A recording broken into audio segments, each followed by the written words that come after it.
Good morning, everyone. Thank you for your patience. Sorry about the delay. My name is Dan Robinson. I'm the director of Media Ministries here at St. Paul's. And during the month of July, we are highlighting ministries that St. Paul's has involved. St. Paul's has an incredibly active outreach ministry program. We have over 60 active ministries working constantly. And it's our goal to help you know about the ministries and to help you get connected with ministries that you might feel a connection with. We have our big ministry fair that happens every year where you're able to walk around and see the different booths and get connected with ministries that way. But it's our goal through this series that you would be able to see the faces that are associated with the various ministries. And if you see a ministry that you feel called to, you would be able to get connected with them. Also, I want to encourage you that if there is a ministry that you do not see St. Paul's engaging in, we would love to hear about that. We would love to hear what you feel called to do. We would love to help empower you to make that happen. So we are definitely a ministry-based church, and we are very excited to have you here. Today's ministries, all four, interestingly enough, have a very important connection, and that is incarceration. Incarceration is a big thing that we are active in trying to help with. Incarceration is a big part of the narrative of the Poor People's Campaign, things that they are trying to help address. And so we have four ministries today that in some way have a connection with incarceration. So I'm going to start off with Bob McMath, who will be talking to us about the Eucharist ministry at the correctional facility. So you're going to ask me stuff? All right. Why don't you have a seat?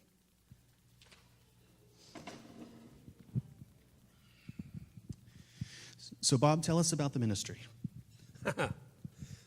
Well, the simplest way to describe it, not all you need to know certainly, is that the prison ministry, which takes place at the Northwest Arkansas Community Correctional Center, just up the street on College Avenue, involves a group of clergy and lay folks going to church again on Sunday evening. To say a little bit more about that, we basically share the Eucharist with a group of women in the prison whom we have come to know and love. And in that sharing, the Eucharist, I think for all of us, takes on a radically different meaning when it takes place in the basement of a prison than it has anybody else. But it is literally what it says. It is sharing the Eucharist. Okay. And so what are roles? What can people do to be involved? Clergy from our church, other Episcopal churches in the area, and Good Shepherd Lutheran preside at a Eucharist. There is a team, and several of us here are a part of that team, of lay people who simply attend every week. We serve as ushers, and then we help the ladies get signed in and all that kind of stuff. But we basically share with them in being part of the Eucharist. The women in the prison actually read the lessons. Some of the times we have assisted with the distribution of the elements. That's changed some recently. But it's pretty straightforward. Is there a musical component? Well, that's a good question. There is a musical component now, which is entirely a cappella, or has been. And the great thing is these women sing out, particularly the gospel choruses that they grew up with. They're great. They're great to listen to. We are in the process, we think, of we have a volunteer, thanks to Kay, who will come and play a keyboard. The keyboard which the prison has is in the process of dying. So we're trying to scare up another one, but yes, there is music. We have one right here, sold already. Great, this is great. us interacting with ministries right here. This is how it happens. So having a keyboard will be helpful. Yes. And then also having some strong voices to help carry that would also be helpful. Yep. Is there some sort of background check that you have to do to be able to? Yes, all of us have to be checked out by the prison authorities. We give references, that kind of stuff, and that we have to go through that process. before we can really enter the prison at all. So yes, there is, but it's not onerous, I would say. So. Right. So then it's meeting here at St. Paul's ahead of time to get everything together, and then you guys literally walk across the street, vested, Or drive, yes, yes. and That's right. and then go have church in the basement of a correctional facility. Mm-hmm. And that just sounds like an absolutely unique and very deeply spiritual It's meant experience. a great deal to me. I mean, I went into the thing with, okay, let's see what this is about, and it sounded like kind of a Matthew 25 moment. I was in prison and you visited me. What I've come to learn is these women are ministering to us, I think, as much as we minister to them. It's Wow. a great experience. And then those women have the ability to be baptized here, and they take advantage of it. Thank you for mentioning that, because we will have a baptism here in August outside in a full-scale baptistry by immersion. This is a great opportunity to come and meet some of these women. There's a reception here afterwards. And so I would encourage anybody who's in any way interested to be sure you're here, and you'll get the date. We don't publicize the date for some security reasons, but it will be announced here. So I invite you to join. And then this also has kind of an inroad into the Magdalene House ministry as well, correct? Several years ago, one of the women who had been released from the prison, who'd been part of our services, was murdered. A lot of the ladies go back into the life they'd lived before, and she did, and was killed. And I think that was at least one of the stimuli for our getting involved with a residential facility for women coming out of prison or others who were victims of abuse. So there's a direct connection with Magdalene House.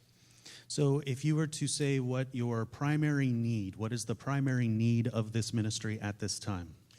We can always use more members of our team simply to show up and be there from time to time. Not everybody can go every time, but I think this is one of those that we can expand the number of lay participants from the churches as much as we want to.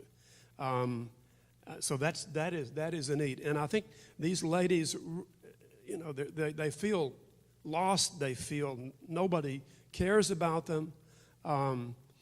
And the more people who come and are there, the more we can overcome that feeling.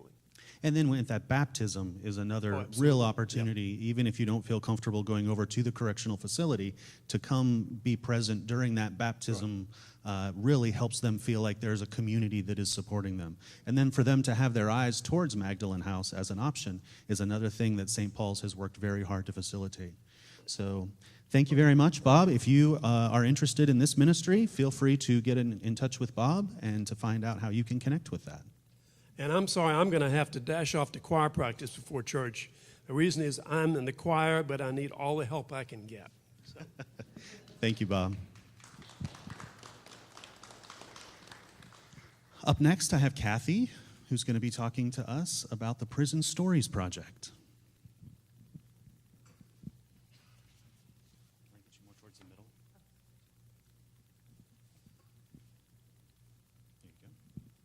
Hey, I'm Kathy McGregor, and I am the project director of the Prison Story Project, which was founded, I believe, in 2012. But there are a lot of St. Paul's folks here that have made the Prison Story Project work. Katie Nickel, who used to be in the communications director spot, who's moved to Minnesota. And then Matt Henriksen, who took her spot there and is the president on our board of directors. Johnny and Troy Schrimmer, who are communicates here. Johnny is our women's theater director. Troy has been our men's theater director. Penny Musial is our treasurer on our board. Suzanne Stoner is also on our board and has been what we call a circle keeper, or somebody who's kept our circle safe when we've been at the Women's Correction Center. Pam Burton, who's also on our board and is a great supporter, and David Jolliffe, who's on our board and who also is a great supporter. We just had a board meeting this past week, and Janet Harney came from the Little Rock Arts Council, where she did board development. and we realize that we need lots and lots and lots of help. So if anybody is interested, you can either see me later, or we're really easy to find on the web, and we have an email address through that as well. It's just prisonstoryproject.com. So we're a nonprofit storytelling project that benefits incarcerated women and men. This is our mission statement. Inmates explore their truths through poetry, creative writing, literature, songwriting, and visual art. Their work is then curated into a staged reading performed by actors. The goal of our prison arts organization is to enable those whose voices have been locked away to tell their stories, allowing communities to witness the humanity of the incarcerated through their own words. We began by serving women at the Northwest Arkansas Community Correction Center here in Fayetteville in 2012, and we've repeated that project 7 times since. And that is, they meet with the 12 women have met with our team of volunteers 2 nights a week for 6 months. We've also worked with men incarcerated at the Randall L. Williams Correction Center in Pine Bluff and death row inmates at Varner Supermax Prison in Gould, Arkansas.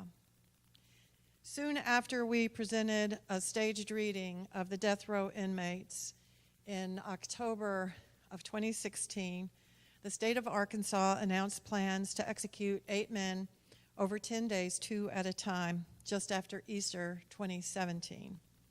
4 of the men we served were on that list. 2 were executed, and 2 received last-minute stays of execution. This all put an international spotlight on the state of Arkansas and consequently on our project and the staged reading, which is called On the Row. David Jolliffe, with that kind of energy, if you can call it that, David Jolliffe, who's on our board and who has recently retired from a chair position at the university, secured our first out-of-state tour of On the Row to a conference of scholars at the University of Colorado in Boulder.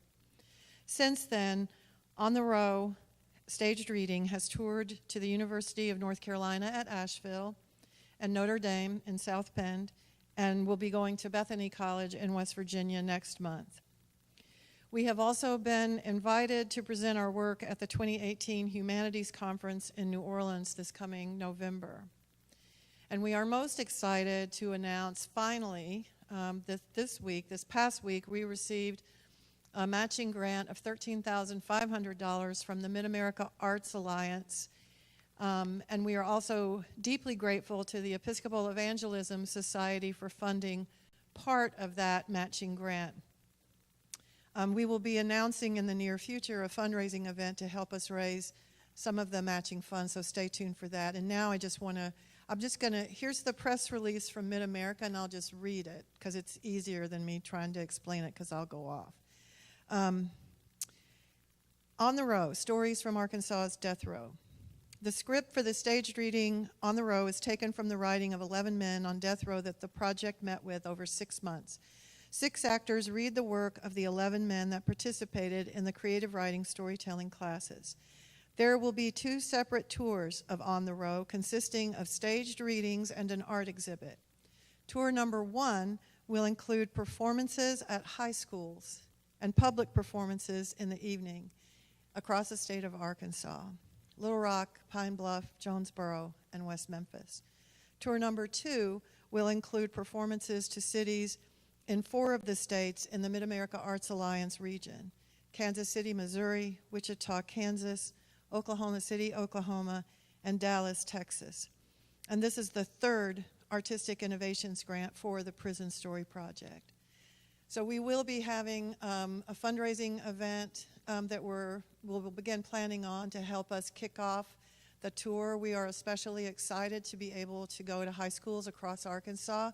This is what the men on the row have wanted, and when I asked them, as I was thinking about applying for a grant to tour their staged reading across the state, I asked them what they would say to teenagers. And so all of them have written back. So the very powerful stuff. To them, this is very important. They want to help young people not take the path that they took. So their letters directly to high school kids will be read by the actors as an epilogue.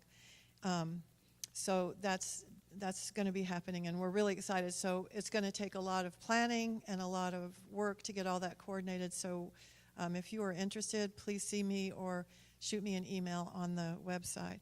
Now I have just one more thing, because I have to do it. I'm still in touch with all the guys that are left on the road. There were 34 men at the time. We served 11, and out of those 11 men, 2 have been executed, but I'm still in touch weekly with the rest of them. There's one young man, not young anymore. He went to death row at 17, and it is a court proven fact. This is a legal fact known. He did not kill anyone, but he's on death row because he refused to take a plea. He has created so much stuff in solitary confinement. It's not funny. But I don't know how he's done everything he's done on death row. But when we left, he organized Spoken Pen. It's called Spoken Pen. Matt Henriksen has began working with him initially, and Troy Schrimmer, inmates. He's recruited other death row inmates. They're writing, sending the writing to Matt and Troy and to other people who have volunteered to transcribe it. And we've set up a Facebook page called Spoken Pen. And now Troy has networked Kenneth and the other guys on the road that are still writing to create more than just writing on Facebook. They want to do their own play. They want just, the sky's the limit for them. So they're selling art. There's a picture of an elephant. You can look at this when it's all over. That's some kind of sculpture. Here's a painting by Kenny. And a lawyer in New York printed up raffle tickets for him. So I'm selling raffle tickets for Spoken Pen. This won't benefit Prison Story Project in any way. But what's exciting to me about this is that they didn't quit after we left. And to me, that's just shows a power of this ministry. So I'll be around if anybody wants to ask questions later. Thank you so much. Let me ask a couple questions real quick. Oh, sure. Yeah. Okay. So how can people get involved? What is the main need that you have? We need help with fundraising. We'll need help with just some punch list stuff and working on getting organized for the tour. Help with communicating with the death row inmates. I would love it if somebody would help me with that. Not really a pen pal project, but to help communicate when I can't. So that's just the beginning. So some correspondence and then some financial support would be great. Well, yes, no. If you got money, we'll take it. But but also to help us create and sustain some fundraising ideas, yeah, that would be awesome too. And one of the a couple of things that I find really wonderful about this is that, number one, there are local artists that are engaging with this material, that are presenting this material. So if you have a passion for theater or writing, anything like that, this... Oh yeah, I'm sorry, that's right. We're going to be hiring actors as we tour. And we're also going to need a lot of work coordinating those tours.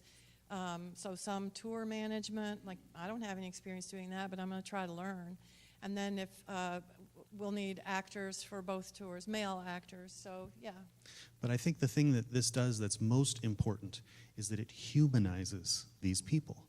We're in this time right now where we see people being dehumanized in so many different ways. And when you hear about people on death row, when you have an instant thing in your head that happens, but to actually hear the words of these men, it totally changes your perspective on who they are. It's like, I can't believe it. So the performances that have happened here at St. Paul's have been vastly impactful. People come away from this just completely impacted by hearing the actual words of these people performed by local artists who help give a voice to these men who otherwise do not have a voice. That's right. Thank you. And yes, that's we've found that to be across the board as we present the staged readings. Audience members are given comment cards because the guys on the row want to know what people think after they've seen them. So we hand out golf pencils and comment cards, and so they fill them out and we copy them, send them back, and that's what they speak to. So impacting public perception on incarceration.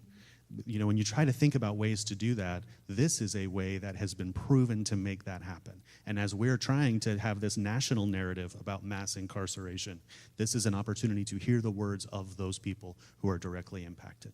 So, Right, and if you haven't, there's a vignette of the performance of On the Row on our website, and also a vignette of the women's stories from the inside out. So there are some videos that you can watch on the web. And that you can share, because sharing those videos helps people when you are in Facebook debates with people and you're furiously typing away. You can share these videos, and then they can't argue with the words of the men who are there.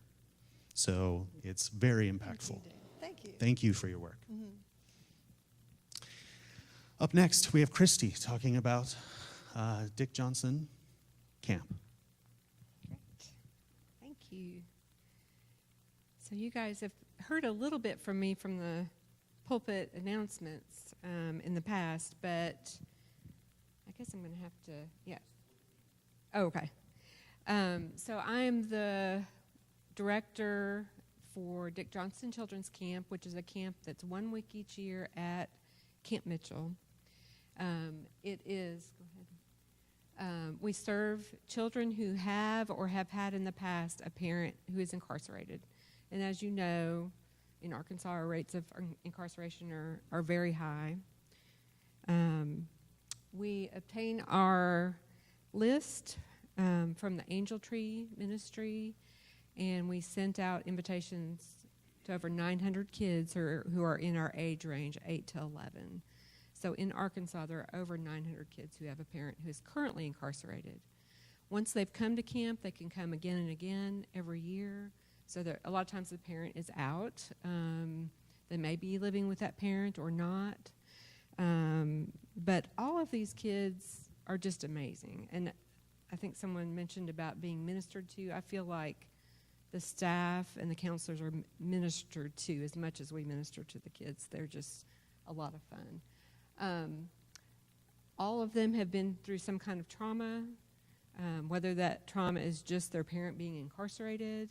They may have been abused. They may not have been abused. They may have been in a very loving family, and the parent just, did something to land them in jail. I'm sorry, go back. I'll tell you. I can't read my notes here. They may be living with a parent, the opposite parent, the parent who had been incarcerated. Most of them are living with grandparents, so some of you know what that's like to raise a grandchild. A few of them are in foster care, but that's the minority of kids. And the new caregivers, they didn't necessarily choose to raise this child. So sometimes they've been thrown into that. I have one family, the grandparents are raising 6 of their grandkids because of incarceration. So these grandparents are a lot of times under a lot of stress. They have extra kids they weren't planning on having at this age and stage in their life. So this camp does give them a little bit of respite, which is great. Okay.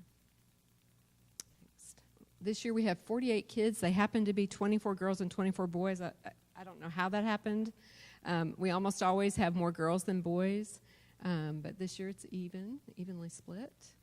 And the parents or guardians say that they just want the kids to know that they're not alone. So these kids are all over Arkansas, but they don't necessarily know anybody else who has a parent in prison.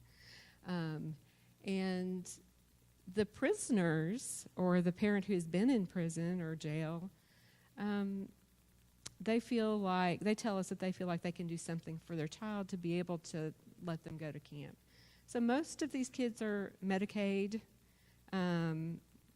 Most of them meet the requirements for low-income families, and they wouldn't otherwise be able to afford camp most of the time. So go ahead. Gives them something to look forward to every year. We talk to the kids throughout the year. The parents say they're just really excited about camp. I start getting text messages in January. I tell them not to text me before January because I don't have the applications. But I start getting texts in January looking to apply for the year. And one of the big benefits is they're being exposed to a faith community, not just a few people that they know that go to church. Their families may or may not attend church, but they're surrounded by that faith community at camp and really just eat it up. They love it. And the counselors are absolutely wonderful. We could not do it without our counselors at Camp Mitchell. They're very understanding, they listen to the kids. They just do a fabulous job with them. Okay. One of our big projects is teaching swimming lessons. A lot of these kids don't swim, never have been taught to swim. Last year we had maybe about 8 kids who had not ever been taught to swim at all. And most of them, the other kids, are at very low levels. So each year that they come, they have the chance to advance to the next level. And they get certificates, so they're usually really proud of that, and they work on their swimming technique. So we have lessons every day. We do need swimming instructors. We have some this year, but we always need swimming instructors. So if you have some experience in that area, that'd be one area to volunteer in. Okay. One of our focuses the last few years has been literacy. We disguise this at camp. You know, we let them pick books. We have them write stories. They've done some songwriting and storytelling with Kathy. So they do fun activities that do have a focus on literacy. Most of them are fairly low literacy levels for their ages. And they end up taking home at least 10 books by the end of the week. So we do collect books throughout the year. I mentioned chapel. Go ahead. We have an artist, Patrick Fleming, who is going to do an art project with them this year.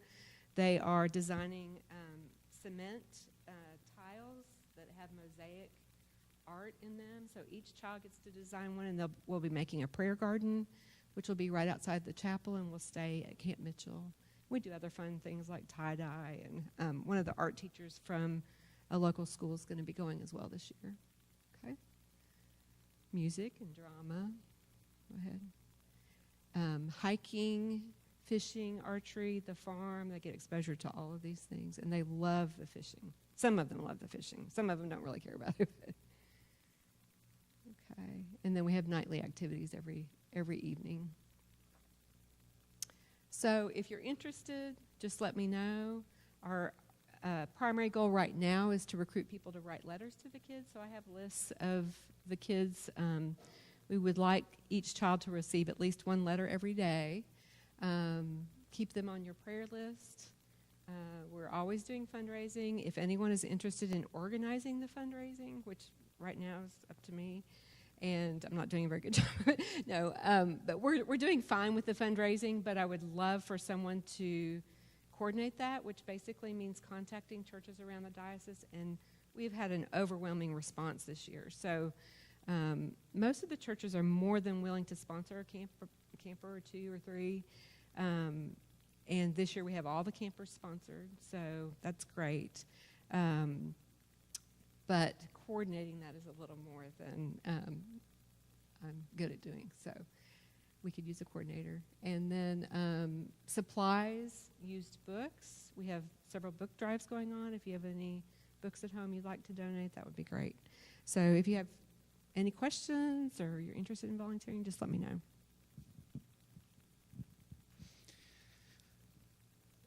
The people who have gone and been a part of it come back and talk about how these kids just absolutely light up and kind of, I've heard the analogy of a butterfly. Someone who worked at that camp came back and mentioned to me that they were working with a kid who was like a butterfly in a cocoon, and then by the end of the week was out and flying.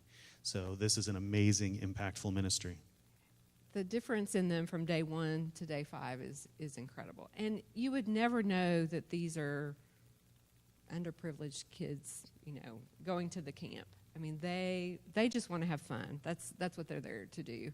But they are quiet and reserved, and sometimes they say things that you would be surprised at, but for the most part, they're well behaved. They absolutely love the activities.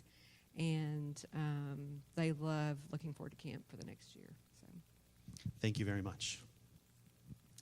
So the last one we're going to have, ministry that we're going to have today will be with Kay Bernard. And I'm going to let Kay, if we can pull the DVD out, and then if you've got visuals, right? Okay, so then I'll pull the DVD out while you're doing that, and then I'll put it over there. So this is the Enneagram Ministry. Sure.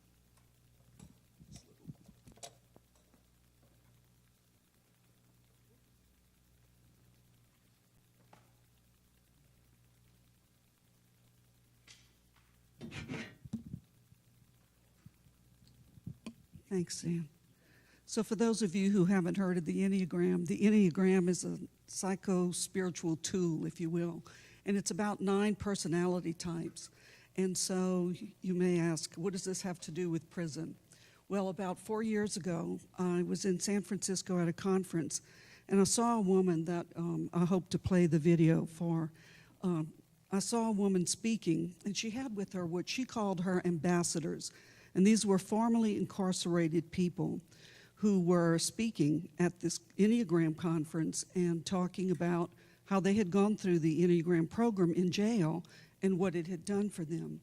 And so what I did once I saw it, it was like I knew that I had to learn what she was doing because I had already been studying the Enneagram for about 15 years.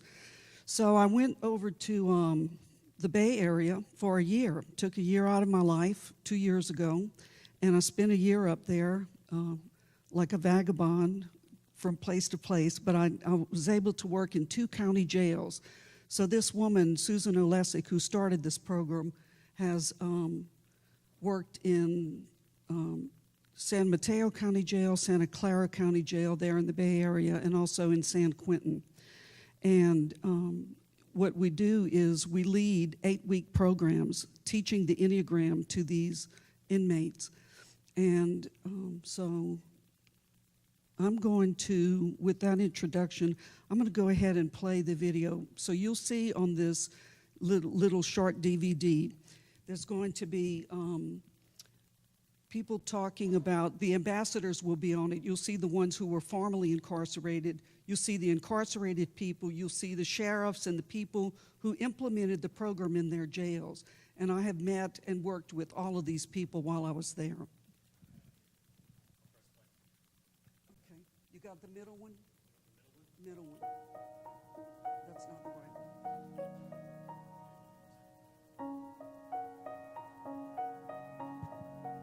My name is Susan Olesic, and I'm the founder of Enneagram Prison Project. Yep. Who is EPP?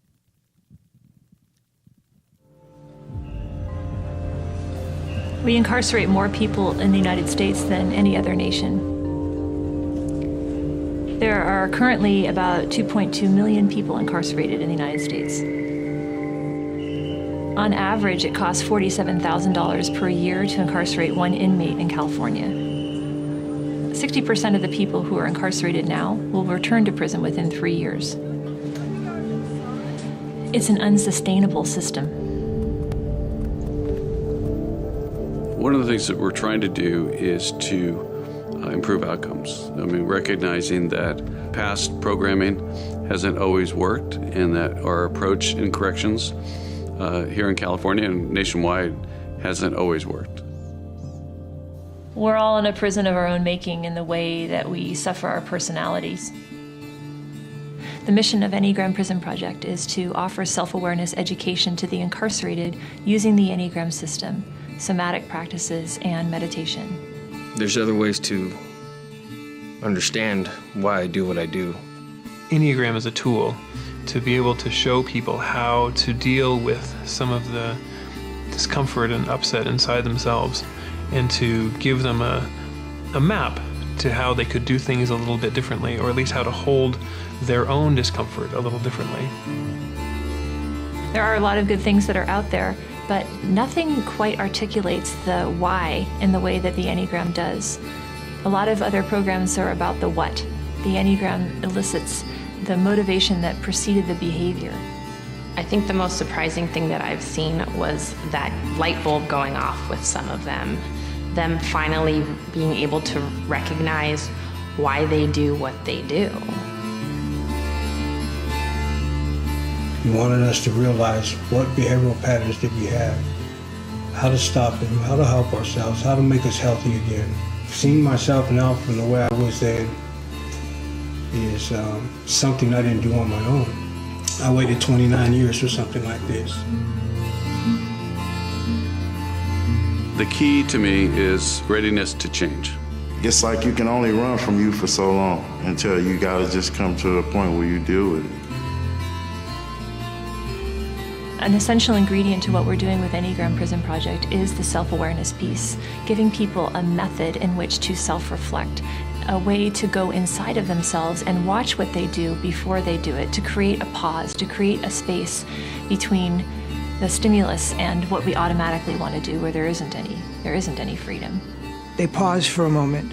They start to see that there's more than one way to find self, what I call their original goodness, their original heart, that peeling away of the layers. They find out what their core is and what that true nature is. And when they start doing it, I think others look at them and say, I want what they got. I want that peace. I want whatever you guys are doing over there.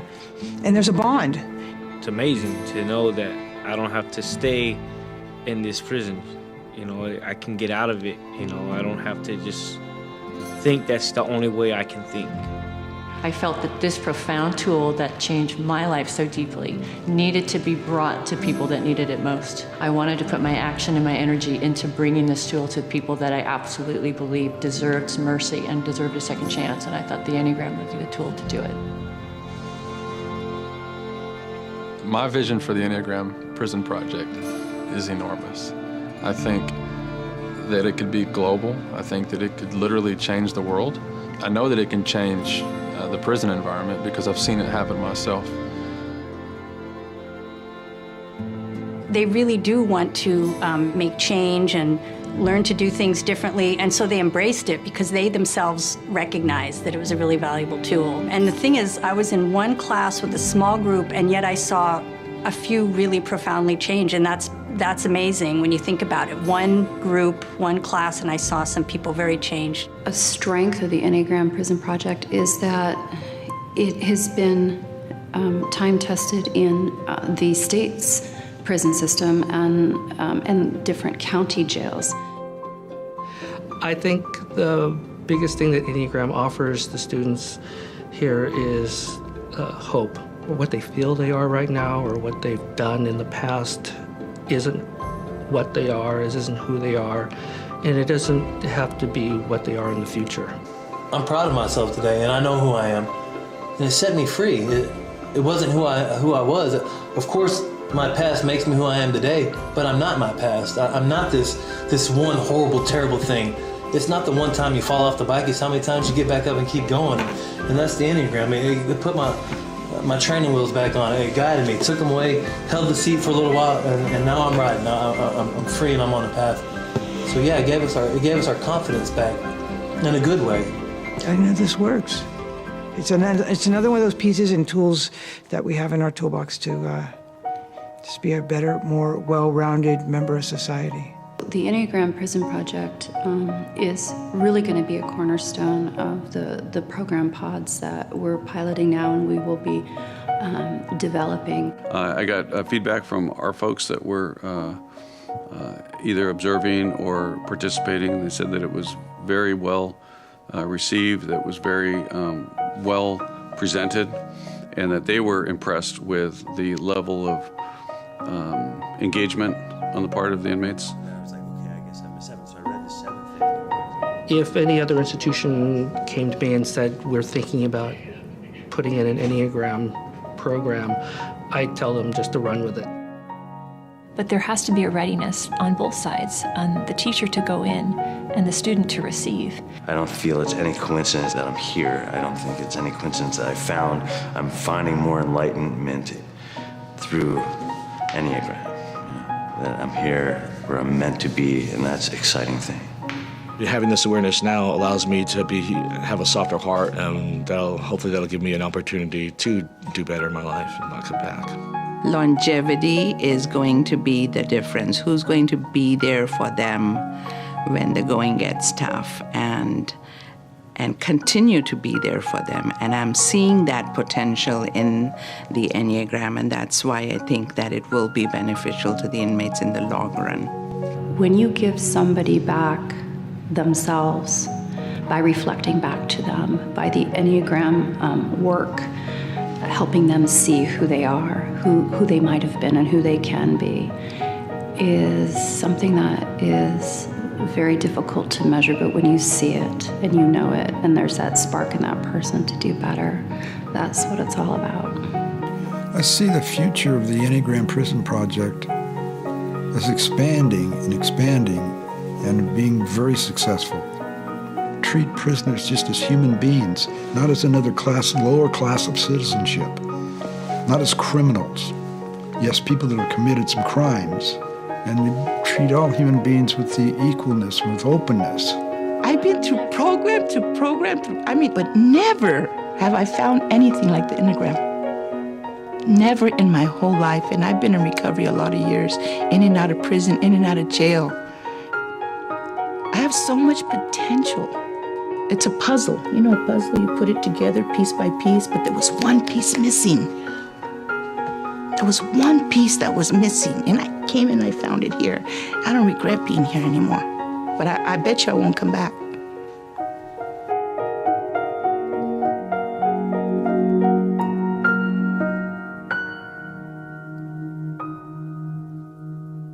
So I think this gives you a good idea overall of what the program is all about and why we brought it here to Arkansas. And thanks to St. Paul's, we are able to do that. They've totally supported the project since we brought it back. And you heard someone on there say that it was going, he visioned it going global. Well, it has. Right now it's being done in California, Arkansas, Finland. It's being done in Belgium now, and next month they're going to start in London, in the UK. So the main thing I want you to know about this program is that the Enneagram really helps them to see who they are, why they do what they do, but really kind of catch themselves before they get back in trouble again. So this program has been in for 7 years, and they've been tracking recidivism rates. The recidivism has reduced from 80 and 85% down to 12 to 15%. That was their latest statistics that I saw just from going through the project. So far, I've been teaching, it'll be 2 years next month. So I've been teaching different classes at the women's prison across the street. I'd love to take this program to more places, but I've only got one of me. But I do have a protege who's thinking about joining the group, and she just attended the last graduation. So I'd like to invite Lindsay Schupak, who is daughter of Pam and Roger Burton, our parishioners, just to give you her experience of what she saw after one class in jail. Thanks. Hey, I'm Lindsay. I'm an Enneagram enthusiast, and so I was really excited that she allowed me to attend this with her. I saw 3 things that really struck me. And the first one was a profound amount of hope among these women who are sitting there incarcerated. And compassion is the second thing. They had so much compassion for each other and a sliver of compassion for themselves, too. And the third thing was a profound amount of wisdom. The Enneagram of the wisdom, the wisdom of the Enneagram really, really shone through in them. And I was sitting in a room with women who are all in jail attire, who are away from their families, they're away from their lives, everything that they know, they're shrouded in shame. And wisdom was so profoundly evident in that room. Thank you so much, Lindsay. So that's all I have to say. There is a cost, if you're going to ask me how people can help. How can people help? There is a cost of about $20 per inmate to prepare the materials that we bring in, mostly in the way of copying cost, just basic office supplies. And St. Paul's has been very generous in that. If anybody wants to donate $20, you can send it to Susie with EEP on it, and she'll know what it's for. There is a reentry program that's starting in Northwest Arkansas. There's a big reentry center now in Springdale. I would certainly like to get in there and teach. This is for people coming out of jail and helping them bring this to their families and use this as a tool to communicate in relationships. So I have high hopes for it, and we'll see where it goes, but that's our ministry. With those result numbers, I would think that it would get amazing attention. I mean, that those statistics are astounding. Yeah, it is. And we haven't started tracking our statistics yet. It's a warden holdup. There was a change of wardens here. And so we will eventually. I have somebody already lined up at the university to do that, but it's for real. It's really effective. Thank you for listening. I appreciate it. Thank you very much. So as we saw with these 4 ministries, St. Paul's is going directly to the prisons. St. Paul's is providing a voice for the prisoners. St. Paul's is ministering to the children, and St. Paul's is helping them find a new path to self-awareness and recovery. So thank you all so much for your work with incarceration. Thank you all for being here. For the next several weeks, we will continue to be highlighting ministries, so we hope that you continue to come back. And these are also all available on our YouTube channel as well. So thank you all very much. We're going to head towards the 11 o'clock service.